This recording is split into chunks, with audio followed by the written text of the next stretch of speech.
What's up? It's Zuri with a movie review for Incarcerated Doll Faces.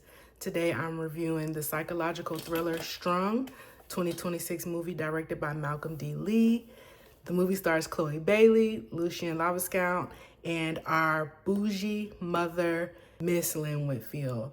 It also features Romy Woods as my namesake, Zuri. In Strung, Chloe plays Layla Calloway, a talented musician who is approached by Audra Jelani, who is played by Lynn Whitfield, to tutor and nanny Audra's granddaughter, Zuri.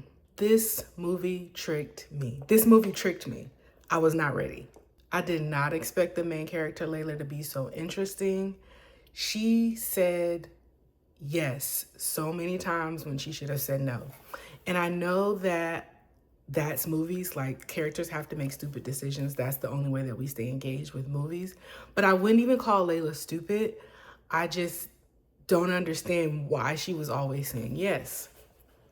For example, we know from the trailer, you know right off the bat that she takes this tutoring job and she shouldn't have. It was a bad idea. She should have said no to that. And then throughout the movie, there are instances where there may be a proposition that she says yes to. And as a movie watcher, you might think, well, maybe the proposition isn't what I think it is. And that's why she's saying yes. And in the movie world, her yes makes sense and it's a good idea. No. And there are other instances where you think Layla's too down to earth. She's too level-headed. The only answer she's going to give is absolutely not. But you would be absolutely wrong, because the truth of the matter is Layla is just too sweet. She's just too sweet. Layla will do anything for her music, and she eventually will do anything for Zuri. And the interesting thing about it is she's not doing it out of ambition or even perfectionism.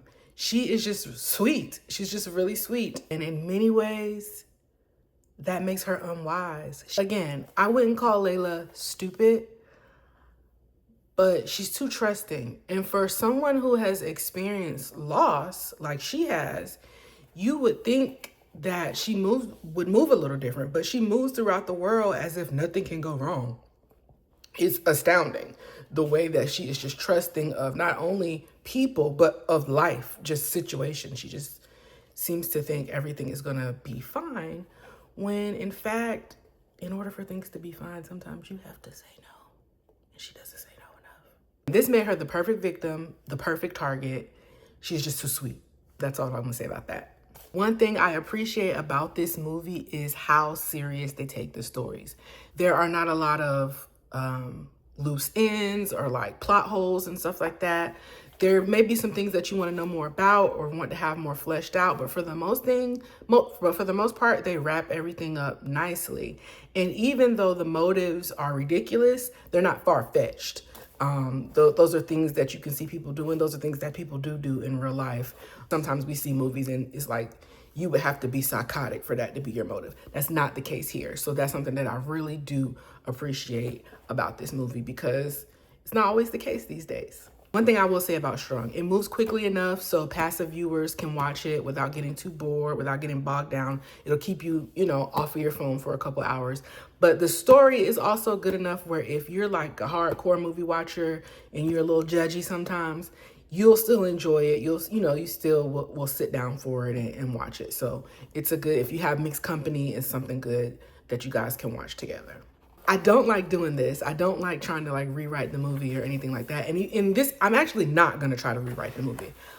What I would have liked to see more of is the RBG character, the rapper.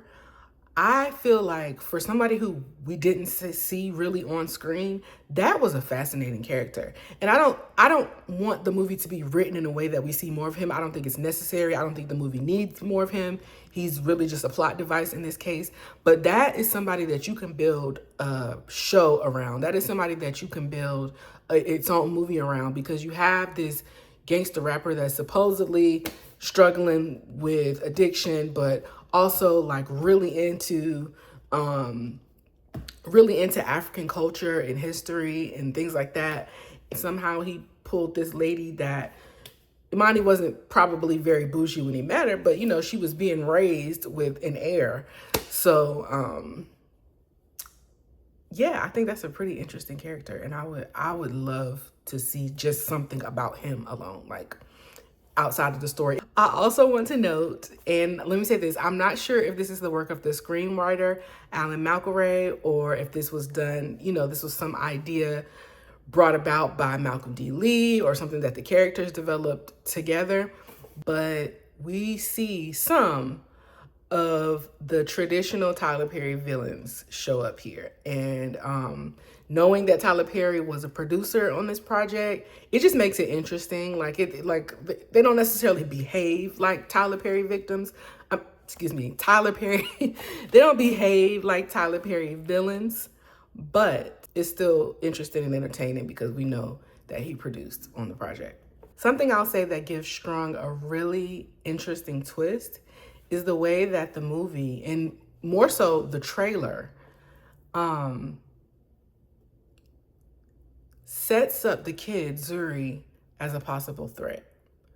It's really interesting. I had a different view of what the movie was going in. I had a different view of that character going in. And even as I'm watching the movie, I still don't really know what's up with her. And that kind of did something for me because after the movie, I started to think about how easily we can be tricked into fearing ourselves. Like, don't let that go over your head, you know? So that was something that I really took away. It wasn't anything that was really, I don't know, it could have been intentional in the way that they presented the movie, but it wasn't a theme in the movie. But when I finished watching it, I was like, oh, this, okay. I'll say, despite hearing my name more times in 2 hours than I hear it in 2 weeks, which was really jarring for me, I feel like Strung was worth the watch. Overall, I give Strung a not mad at it. That's my rating, a not mad at it. I ain't mad at it. And I'll say if you got a couple hours to kill, if you got a Peacock login, go ahead and hit play. Give it a try.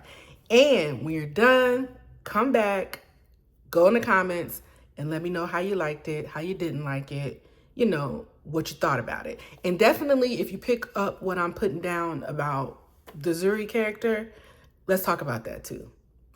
But that's all I got for you today on Incarcerated Doll Faces.